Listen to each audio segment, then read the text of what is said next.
Unidade 4. Ser humano e saúde. Aula 21.2. Conteúdo: o material genético. Habilidades: diferenciar as moléculas de DNA e RNA, baseado nas suas estruturas e funções dentro das células. Verificar como a tecnologia do DNA recombinante revolucionou o estudo de genes e produção de medicamentos.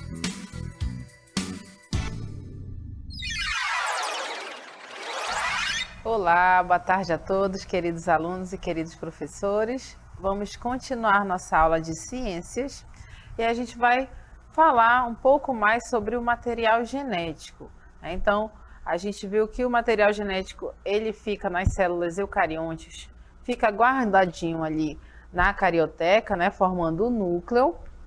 E aí nas células procariontes fica espalhado no citoplasma, né? Então, células procariontes temos lá as bactérias, cianobactérias, outros seres vivos. No caso, a gente vai se ater às células dos seres humanos, né, que são eucariontes, logo possuem a carioteca, e aí vão guardar esse material genético ali envolto por uma membrana, que é a membrana nuclear, tá? Então, o material genético, ele contém a informação genética de uma forma de vida orgânica. Então, todos os seres vivos possuem material genético, né? Como eu falei para vocês. Apenas vão se diferenciar aí se estão dentro ali da carioteca ou se estão fora. Né? No caso aqui dos seres humanos, todos são eucariontes, né? Logo, todos estão aí dentro da carioteca. Então, nossa constituição genética, ela está ali guardadinha, né? Todas as informações acerca do indivíduo estão guardadas ali no material genético, tá? Então, o material genético vai ter a informação, né, genética da forma de vida orgânica. Então, todas as formas de vida, todos os seres vivos possuem o material genético, né? E como eu falei para vocês, a gente vai se ater aos seres humanos, né? Então, todos os tecidos que a gente pode observar aqui, tecido ósseo, tecido muscular, né? Os vários tipos de tecido muscular. Temos aí o tecido epitelial, tá? Então, todos os tecidos que vão compor o ser humano, eles vão ser constituídos por células e lá dentro das células vamos ter o material genético lá dentro do núcleo, guardadinho ali no núcleo, tá? Então, a gente tem aí material genético por todas as células do corpo humano, tá certo? Como eu falei para vocês, a gente consegue saber ali a constituição genética de um indivíduo apenas pegando uma célula sua e ali fazendo um trabalho em laboratório, a gente consegue descobrir a constituição genética dele. Então, todos os tecidos que formam o corpo humano, como a gente pode observar aqui, todos eles vão conter material genético, as suas células, né, que a gente vai estar representado aqui nessa imagem. Então, todas as células, tá, gente, vão ter o material genético. Como eu expliquei para vocês, as células ali que são chamadas de somáticas, que fazem a mitose, né, se multiplicam ali na regeneração do tecido, né, todos os tecidos do nosso corpo. Temos as células que são somáticas e possuem os 46 cromossomos da espécie, né, e apenas as nossas células sexuais é que vão possuir, que são os gametas, vão possuir somente metade dos cromossomos, né, que são 23 no caso dos seres humanos, tá? Então, todos os nossos tecidos possuem células, logo, possui material genético, né? Possui aí o DNA dentro das suas células, tá bom? E a gente vai entender direitinho como é que funciona esse material genético que é tão pequenininho e está guardado ali dentro do núcleo, tá bom? Então, material genético a gente vai encontrar no ser humano, né? Como a gente está citando aqui para vocês, e nos outros seres vivos também, né? Dos outros reinos. Temos aí das plantas, né? O reino das plantas possui material genético também. As bactérias, que são procariontes, possuem material genético. Os vírus, que não são seres vivos, né? Mas os vírus possuem material genético, sim. É lá que vai guardar toda a sua informação genética que eles vão precisar ali para transformar as outras células que eles vão parasitar em fábricas de vírus, tá? Então, os vírus também possuem material genético. Os basidiomicetos, que no caso aí são os fungos, né, são representantes dos fungos, possuem material genético. Ali, os pertencentes ao reino dos protistas, como o caso da ameba, também possuem material genético. Então, todos esses seres vivos, com exceção aqui dos vírus, que não são considerados seres vivos, né? Todos esses indivíduos aqui possuem material genético, tá certo? Então, ser humano, planta, bactéria, ameba, basílio miceto e o vírus, que não é considerado ser vivo, possui material genético, tá? E aí, quando eu falo de material genético, eu já estou me referindo ao DNA. DNA é uma sigla para ácido desoxirribonucleico, ok? Então, melhor usar a sigla, né, gente? Então, essa é uma molécula presente no núcleo das células de todos os seres vivos e do vírus, tá? E que carrega toda a informação genética de um organismo. Então, vai ser lá que vai ter todas as informações, predisposição para doença, né? Material genético herdado do pai, material genético herdado da mãe, todas essas informações estão no DNA, tá? Então, a gente observa aqui um esquema que mostra um pouco como ele está organizado. Então, observamos aqui a célula, e aí de dentro da célula a gente observa aqui o núcleo. Quando a gente retira um pedacinho ali de dentro do núcleo, a gente já observa o quê? Um cromossomo, né? Que é essa estrutura que a gente observa. E aí, se a gente tirar um fragmento, encontramos o DNA, tá? Então, assim que se organiza o material genético dentro da célula, dentro do núcleo e dentro dos cromossomos. A gente, como se tirasse um pedacinho, a gente observa a molécula de DNA nesse seu formato espiral, né? Dupla hélice, como é chamado, tá? Então, o DNA, ele é formado por uma fita dupla em forma de espiral, que é chamado de dupla hélice, e é composta por nucleotídeos, tá? Então, como eu falei para vocês, nas células eucariontes encontramos o DNA, como a gente viu na imagem anterior, e na célula procarionte também, né? A diferença é que a procarionte não tem a carioteca, ok? Só isso, mas ele possui material genético, né? Então, como a gente observa aqui, ele não está separado do restante do citoplasma, das outras organelas. Mas ele tem o material genético, sim, a célula procarionte. No caso, essa daqui é uma bactéria, ok? E aí, se a gente tirar um fragmentozinho, a gente observa a mesma molécula de DNA, ok? Fita dupla, certo? Então, vimos aí a estrutura, na verdade, a molécula de DNA na célula eucarionte e agora na célula procarionte, tá? E aí a estrutura de DNA, ela é composta por nucleotídeos, né? Então, basicamente ela vai ser composta por 3 substâncias químicas, que são as bases nitrogenadas, a pentose e o fosfato. Então, as bases nitrogenadas são a adenina, que é representada por A, timina, representada por T, citosina, representada por C, e guanina, representado por G, tá? E a pentose vai ser um açúcar que apresenta moléculas formadas por 5 átomos de carbono. Então, vão ajudar ali a compor a estrutura da molécula de DNA. E o fosfato é um radical de ácido fosfórico que também vai estar aí na estrutura do DNA, tá? Então, DNA vai ser composto por bases nitrogenadas, pentose e fosfato, ok?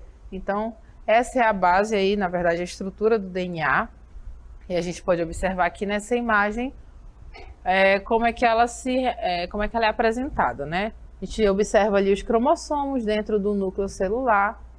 E aí, se a gente retirar um daqueles cromossomos, né, for esticando ali, tirando um pouco da cromatina, e a gente tem a molécula de DNA, que ela está bem densa ali nos cromossomos, né? Mas se a gente esticar, teoricamente, né, porque ela é muito pequena, a gente vai ver o quê? Vai ver a sua estrutura, né? Então, a gente observa aqui as bases nitrogenadas, né? Citosina, guanina, timina e adenina, tá? Então, sempre a timina vai se ligar com a adenina. Então, a gente vê aqui essa representação química aqui do lado. E a guanina se liga com a citosina, sempre, tá? Sempre vai acontecer dessa forma aqui, ok? Então, aqui na timina e na adenina a gente tem 2 ligações. e na guanina e na citosina 3 ligações, ok? Então, sempre elas vão se ligar dessa forma. E aí, como é que eu vou saber ali aquele gene, para que ele serve? Então, o que acontece? É observado geralmente em uma máquina no laboratório essas bases nitrogenadas. Então, o que acontece? Vai se observar a sequência delas, né? Então, elas podem ser representadas assim: A, T, G, C, como se fosse um código, tá? C, G, então elas vão assim representando uma sequência de genes. Então, tem uma máquina no laboratório que faz isso. Ela vai ler a sequência dos genes que você quer, tá? Então, aqui a gente tem uma representação de um gene, e aí vai ser representado assim em forma de letras para ficar mais fácil de se estudar, tá? Então, a gente tem aí um fragmento, um gene, um fragmento do DNA, tá? E aí a gente, para complementar essa carga, o que é que a gente faz? Quem se liga com a adenina é a timina, certo? Quem se liga com a timina é a adenina, sempre, tá? Citosina vai se ligar, a guanina se liga com citosina, citosina com guanina e assim sucessivamente, tá? Então, sempre essas bases vão se complementar dessa forma, tá bom? Então, tanto esse gene aqui de baixo quanto esse aqui de cima está carregando as mesmas informações genéticas, apenas eles estão se complementando, tá certo? Então, sempre vão se ligar dessa forma. E aí, a estrutura do DNA, vamos observar aqui, o DNA está tão compactado no núcleo celular que se fosse possível esticá-lo, ele teria cerca de 2 metros de comprimento, tá? Então, está muito compacto, né, a molécula de DNA. Então, a gente observa aqui uma escala de tamanhos, tá? Observamos aqui o átomo, que tem cerca de 0,1 nanômetro, muito pequeno. O diâmetro do DNA teria ali cerca de 2 nanômetros. A proteína tem aí cerca de 10 nanômetros, certo? A gente ainda nem chegou em milímetro, preste atenção. O vírus, que tem cerca aí de 100 nanômetros. A bactéria, que tem cerca de 1 micrômetro. Hemáceas, 10 micrômetros. O pólen, grão de pólen, aquele das flores, 100 micrômetros, tá? Então é pequenininho, mas a gente já consegue enxergar. A areia, 1 milímetro, tá? Então, só para a gente entender aí quão pequeno aí é o diâmetro do DNA, né? Então, muito pequeno, né? A gente não consegue enxergar a olho nu, tá? Então, a gente vai conseguir enxergar já a partir aqui do pólen, né? Daqui para trás a gente não consegue enxergar a olho nu, tá certo? Então, esse aí é o tamanho, um tamanho aproximado do diâmetro do DNA, que é 2 nanômetros, ok? Então, essa é a estrutura do DNA que a gente observa. E aí a gente vai falar agora sobre gene. Gene, que é um fragmento da molécula de DNA, né? A gente viu a molécula de DNA está tão espiralada ali que ela poderia chegar a 2 metros, né, de comprimento. Então, os genes, eles são unidades de informação hereditária que formam os cromossomos, formados por sequências especiais de centenas ou milhares de pares de bases nitrogenadas, tá? Que são lá a adenina, timina, citosina e guanina. Então, a gente observa aqui, mais uma vez, essa informação a respeito aqui da célula. Observamos o núcleo. Dentro do núcleo estão os cromossomos, ok? Nos cromossomos, se a gente for tirar um pedacinho dele e esticar, a gente tem a molécula de DNA que está toda espiralada. E aí, se eu retirar um fragmento, eu tenho o que eu conheço como gene, certo? Então, aqui está o meu gene. É um fragmento da molécula de DNA que contém ali as informações, né? Que tem ali centenas, algumas centenas ali de bases nitrogenadas, né? Que é adenina, timina, citosina e guanina, ok? E os cromossomos, eles são ali, as diferentes sequências de DNA formam os cromossomos, e aí o ser humano possui 46 cromossomos, que 23 vem do pai, 23 da mãe, e aí cada par de cromossomos é composto de inúmeros genes, né? Então a gente observa aí outra representação da célula, o cromossomo que está dentro lá do núcleo, dentro da carioteca, Quando eu retiro ali um fragmento do cromossomo e vou esticando, né? Está aqui associado com proteínas, o DNA, então ele fica todo enroladinho. E aí, se eu tirar ali um fragmento, eu tenho aqui um gene, né? Então, temos aí a estrutura do DNA, como ela é mais conhecida, né? Com a sua dupla hélice. Então, observamos aqui a sequência de bases nitrogenadas que estão carregando ali uma informação acerca deste indivíduo, tá certo? E aí, o genoma vai ser toda a informação hereditária codificada no DNA de um organismo ou no RNA, no caso dos vírus. Então, o que acontece? Os vírus, eles possuem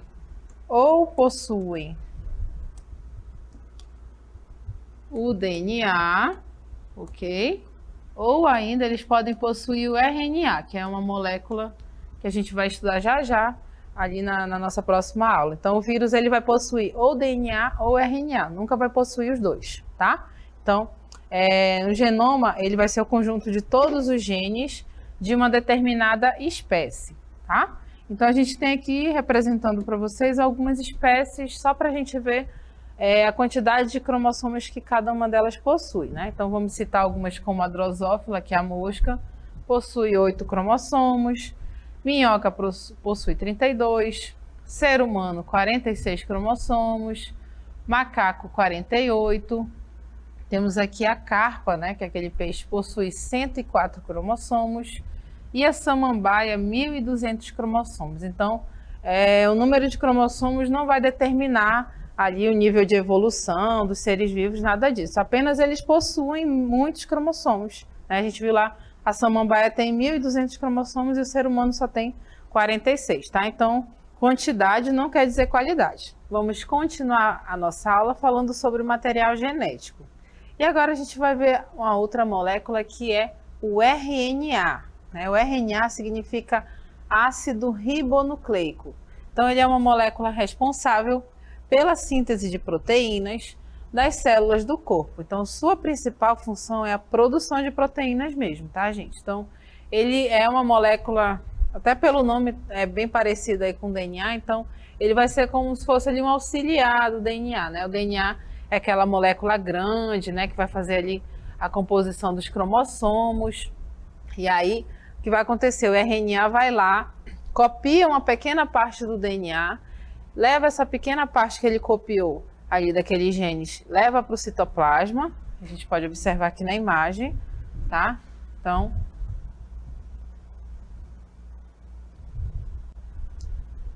muito bem, olha só, aqui na célula a gente observa o núcleo, certo?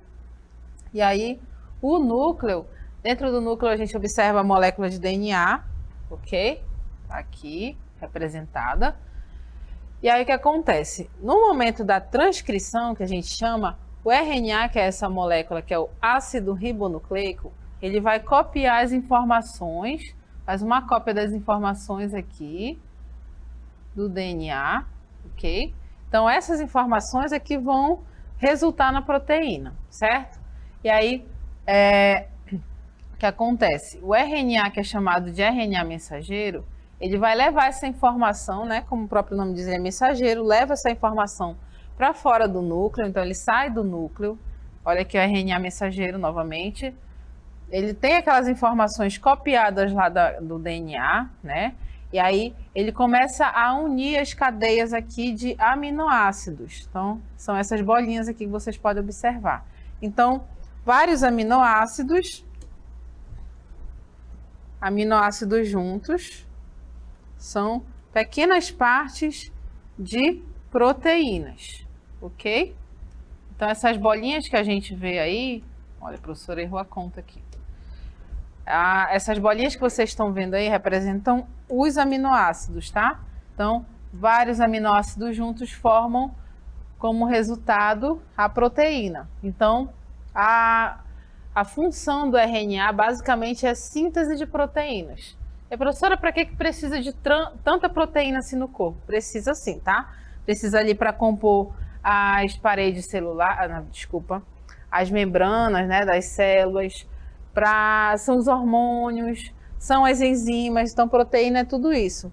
hormônio, enzima que vai ser aplicado ali na digestão, temos vários outros tipos de enzima, tá? Hormônios vão se comunicar ali com o restante do corpo, como a gente já falou para vocês, então as proteínas são extremamente importantes. Então, quem tem a receita da proteína é o DNA, então o DNA fica aqui dentro do núcleo, tá? E aí, no momento que é necessária ali a síntese de uma determinada proteína, então isso acontece a todo momento, o RNA vai lá, copia essa informação que a gente chama de transcrição, ok? Copia essa informação, passa para o RNA mensageiro, que vai levar a informação para o citoplasma. Aqui no citoplasma, o RNA mensageiro vai fazer o que a gente chama de tradução, né? Ele vai levar essa informação e vai continuar, na verdade, vai começar ali a construção da proteína, né? Juntando vários aminoácidos e aí formando finalmente como resultado a proteína, tá bom? Isso acontece no citoplasma. E depois a proteína vai sair ali da célula e vai cumprir a sua função, dependendo da proteína, tá bom? Então, o RNA ele é basicamente feito para isso, né? Produção de proteínas. E aí a gente vai ver um pouquinho da sua estrutura. Então, a molécula de RNA ela vai ser composta por ribonucleotídeos, os quais são formados por uma ribose, um fosfato e as bases nitrogenadas. Então, sua estrutura é bem parecida com a estrutura do DNA, né? Então, as bases nitrogenadas, no caso do RNA, vão ser adenina, guanina e citosina, iguais ao do DNA, certo? A única diferença vai ser a uracila, ok? Então, a diferença do DNA para o RNA, basicamente, né, nossa estrutura é essa. O RNA se apresenta sempre em fita simples, como a gente pode observar ali na imagem, né? E as três bases são iguais, adenina, guanina e citosina. E aí, o DNA possui timina e o RNA possui a uracila, que vai diferenciar uma molécula da outra, tá? A gente observa aqui na imagem a estrutura do RNA com as suas bases nitrogenadas e aí as colunas de açúcar e fosfato. Então, temos aqui a molécula, na verdade, aqui as bases nitrogenadas, né? A gente vê a citosina, a guanina, como ela se apresenta, sua estrutura química, a adenina e a uracila, que vai ser a base aí do RNA, que vai ser diferente do DNA, tá bom? Então, a gente diferencia o DNA e o RNA por conta, principalmente, da base nitrogenada. Por quê? O DNA também pode se apresentar assim em fita simples, né? Então, em algum momento isso pode acontecer lá no citoplasma, quando está ocorrendo a transcrição, ocorre ali a separação da fita dupla do DNA e ele pode se apresentar assim em fita simples, tá? E aí a diferença entre o RNA e o DNA é mesmo a base nitrogenada, que vai ser a uracila. E outra coisa é que o RNA sempre fica em fita simples, tá? Então vamos ver mais alguns detalhes. Vamos ter aí os tipos de RNA, que são aí o RNA ribossômico. Então a gente tem aqui a sua sigla, né, só para facilitar, RNA-R, que vai receber esse nome porque ele é o principal constituinte dos ribossomos, que são aquelas organelas que ficam ali pelo citoplasma, né, que são os grânulos ali do retículo endoplasmático rugoso, então ajudam na síntese da proteína, tá? O RNA mensageiro, que é representado aí por RNA-M, que junto ao RNA ribossômico auxilia na síntese de proteínas, orientando a ordem dos aminoácidos para a formação de proteína. E o RNA transportador, que é representado aí por RNA-T. Então, o seu nome já indica que sua função é transportar as moléculas de aminoácidos que serão utilizadas na síntese de proteínas, tá? Então, esses são os tipos de RNA, RNA-R, RNA-M e RNA-T, tá? Só para facilitar a nossa vida. Então, o que acontece? Quando a gente se alimenta, né? Por exemplo, se você come lá uma proteína, o que acontece? Lá no seu estômago começa a digestão e aí aquela proteína vai sendo quebrada pela ajuda das enzimas ali no meu estômago. Então, essa proteína é toda quebradinha em aminoácidos. E aí esses aminoácidos caem na minha circulação e são levados até as minhas células, todas as células do corpo. Então, esses aminoácidos ficam ali disponíveis para a síntese de proteína. Então, ficam no citoplasma, tá? E aí o que acontece? Quando é necessária a síntese de proteína de hormônios, de insulina, né, que é um dos mais conhecidos, vários hormônios, temos aí as enzimas digestivas, outras enzimas que temos no nosso corpo também. Quando há necessidade da síntese de proteína, já tem aminoácidos ali no meu citoplasma, tá? E aí é a partir daí que vai ocorrer a transformação ali dos aminoácidos que eu ingeri na minha alimentação, que vai começar ali a formação de proteínas. Então, são ali a matéria-prima para as proteínas, tá? Então, vamos observar aí na imagem um pouco mais a respeito disso, olha só. Então, a gente tem aí o núcleo, lá dentro temos a molécula de DNA, certo? E aí o que acontece? Essa parte aqui que está, ela foi copiada, né, pelo RNA mensageiro, e aí o RNA mensageiro sai da carioteca, ele sai do núcleo, passa ali pelos poros nucleares, leva essa informação aqui para o citoplasma.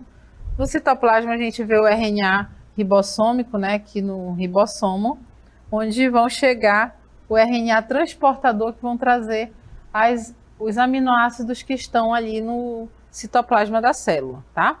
E aí, como a gente viu, esses aminoácidos vão se unindo aqui no ribossomo e aí formando essa cadeia que a gente observa aqui, né? Que vai ser uma proteína que vai ser sintetizada, certo? Ali, por conta da união dos seus aminoácidos que aconteceu aí como resultado do processo de síntese de proteínas, tá certo? Então, assim que são fabricadas as proteínas no citoplasma celular. Né? RNA mensageiro leva aquela informação, desculpa, que veio do DNA, leva aqui para o citoplasma. Então, aqui a gente tem o ribossomo, que vai ajudar na síntese de proteínas. Então, o RNA transportador traz os aminoácidos, une os aminoácidos ali no ribossomo, e aí a gente tem como resultado a proteína sintetizada. Então, ela já está pronta para ser utilizada aí, tá bom? Então, essa é a síntese proteica. E aí a gente tem outra coisa interessante para ver também, que é um DNA recombinante. O DNA recombinante, ele vai ser uma sequência de DNA artificial que resulta da combinação de diferentes sequências de DNAs. Então, essa técnica ela surge a partir da engenharia genética. Então, essa técnica ela vai ser para fabricar enzimas, medicamentos, diversas coisas importantes para os seres humanos, tá? Então, a técnica do DNA recombinante é justamente a combinação de diferentes sequências de DNA. Então, é uma sequência de DNA artificial que foi fabricada em laboratório, tá? Então, a gente observa aí na imagem uma tesoura cortando ali um fragmento do DNA, só para representar que uma parte mesmo da molécula de DNA foi cortada e foi copiada e gerou uma outra molécula de DNA, tá? Então, a gente tem várias técnicas para isso, justamente para produzir algo que seja interessante para o ser humano. Então, a gente tem aí o material genético, ele deve ser introduzido no DNA de um hospedeiro, né, para que ocorra a transcrição do gene em RNA mensageiro e a tradução em proteína. Então, traduzindo essa informação, geralmente são utilizadas bactérias em laboratório, ok? Então, a gente tem aí um cromossomo bacteriano aqui em vermelho e o plasmídio aqui em azul, que é um fragmento de DNA também da nossa bactéria. E aí o que acontece? Eu pego esse plasmídio da bactéria e eu vou recombinar com o meu gene, ok? Então, eu vou inserir esse fragmento de DNA aqui no plasmídio, como a gente pode observar, ele era todo azul e aí agora ele está ali azul, rosa e laranja, né? Então, eu inseri ali um fragmento de um gene, né? Um fragmento de DNA, e aí eu coloco novamente dentro da bactéria, e aí as bactérias têm uma vantagem que elas se multiplicam muito rápido, tá? Então, elas vão gerar clones ali, só com essa informação que eu coloquei lá dentro dela, tá? Então, é assim que é feita a técnica do DNA recombinante. E aí, para que a gente faz isso? Isso vai contribuir para estudos genômicos, né? Estudos aí a respeito ali de várias espécies. Transgênicos, então alimentos, seres vivos são transgênicos também, são ali fabricados com essa técnica. Produção de medicamentos e enzimas, produção de diversas proteínas, como o hormônio de crescimento e a insulina. Então, essas proteínas, elas são sintéticas, né? A gente compra lá na farmácia, né? Quando o médico passa, e aí a gente nem imagina como que ela é feita, né? Então, ela é feita dessa forma, com a técnica do DNA recombinante. E com a criação de vacinas que são sintéticas, tá? Então, como eu falei para vocês, aqui a gente tem a bactéria. Pegamos ali o plasmídio da bactéria, que é um fragmento de DNA bacteriano. Colocamos aqui um gene de interesse, né? Foi retirado aqui dessa molécula de DNA, gene com interesse. E aí a gente insere dentro do plasmídio. Depois a gente coloca novamente dentro da bactéria. E aí a bactéria vai se multiplicar rapidamente, fazendo o quê? Clones, né? Ela vai gerar indivíduos com aquela informação genética que eu coloquei lá dentro dela, tá? E aí, como eu falei para vocês, a bactéria se reproduz muito rápido, cerca aí de 12 horas já tem uma produção ali de bactérias, tá? E aí ela produziu clones só com aquela informação genética que eu coloquei lá dentro dela. E assim a gente consegue fabricar aí vacinas, proteínas importantes ali, hormônios de crescimento, insulina para os diabéticos, tá? Alimentos transgênicos, então, são feitos dessa forma inicialmente, aí com a técnica do DNA recombinante, ok?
Obrigada.